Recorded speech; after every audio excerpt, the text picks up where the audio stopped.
Hi, welcome to Rude the Reformer, where I hope to encourage discussion of replacing the two-party system that has failed us all.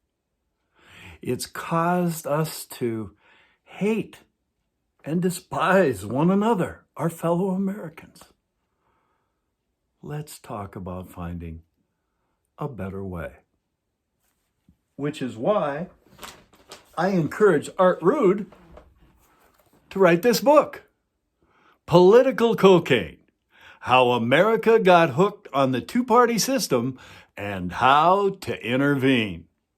I hope you'll consider it. Just Google Political Cocaine by Art Rude and several options will come up.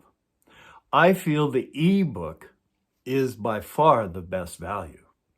When you're waiting someplace, you've got your phone, you can read and you can highlight. And I hope you'll find things that cause you to think, because that's the point. We need to think of the alternatives to this terrible confrontational two-party system. And that's what I'm trying to encourage. I hope you'll choose to join in the discussion. And now it's available in audiobook. So if you haven't got time to read, Art Rude will read it to you. I hope you'll check it out and consider it. Aren't you sick and tired of the constant back and forth between the Democrats and the Republicans? I know I am. Are you concerned how they can never work together on anything? I know I am. I can't stand to see our nation so divided. And so I'm doing what I can to encourage discussion of alternatives so we can end the divide and once again learn to treat each other as people, as our neighbors. Let's learn to be neighbors once again. Let's learn to discuss instead of the angry arguments of the two-party confrontational system. That's the discussion. Now, how can this be? Well, this book is going to contain the answers to why political parties were not in the Constitution. The founders thought they were evil and would destroy the unity they were trying to create with the new United States of America. Unfortunately, we're seeing that they were correct. So let's see what we can do to change it. Let's put the Constitution first. I would encourage everyone to read the Constitution, read the Bill of Rights for yourself. Don't just accept what I say about it or what anybody else says about it. Read it for yourself. And tell me, where does the Constitution authorize political parties to run our government for us? I don't think you find it. I never have. But think about the implications. Here we have two groups that have proven to be corrupt, controlling our government for us. Remember what Lincoln said? It's supposed to be a government of the people, by the people, and for the people. But the political parties have changed it into a government of the money, by the money, and for the money. So let's discuss how to change it. And I'm not going to beat around the bush. I'm going to go right to the reforms that should be done. Here they are. I hope you can see that. Starting reforms. I don't claim to know all the answers, but I've worked for a long time on 3 reforms that I think are simple, hopefully understandable, and they would change the direction of government from of the money, by the money, and for the money, back to of the people, by the people, and for the people. The first one is limit terms. In polls, over 80% of the United States is in favor of limitation of terms. But neither political party, either the Republicans or the Democrats, will ever permit terms to be limited, because both parties are set up on what they call seniority. I like to call it the senility system. So let's change it. Let's limit terms. The parties will never do it.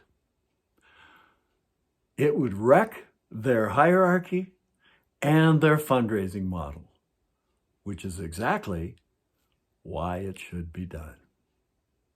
The second reform is winner take all.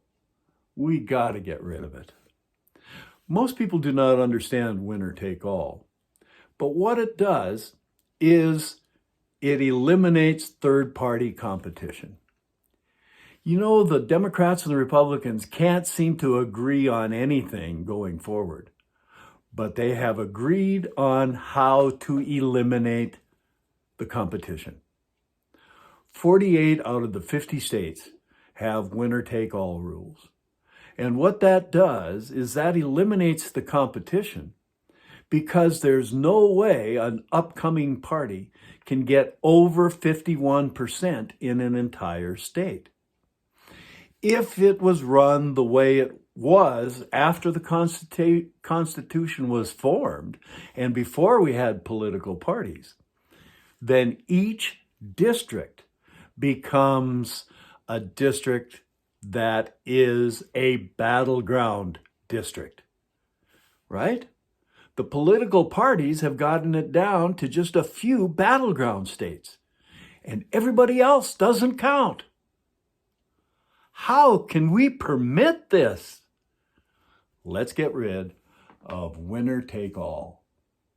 And let's let third parties, alternative parties, have a chance. As Americans, we believe in competition in the marketplace. Why don't we believe in competition of ideas? How free are we if we only have two choices? And unfortunately, I think both of them are bad. So let's change it. Let's work together. Let's learn to be neighbors again. And let's end the terrible divide. And the last suggestion I'm putting out there is to dissolve the House of Representatives. Yes, dissolve it as a convening body in Washington. Let's send them home. They could vote from within their district.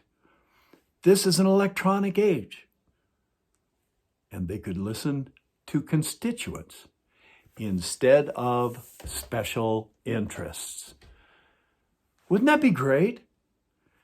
If our representatives could listen to us and not the special interests that are promoting them? Wouldn't it be nice if we could elect leaders based on their ability to lead?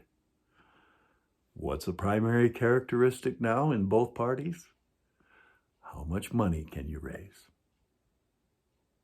Let's get back to electing leaders based on leadership. I hope you can at least contemplate these three ideas as starting points and think about your own additions.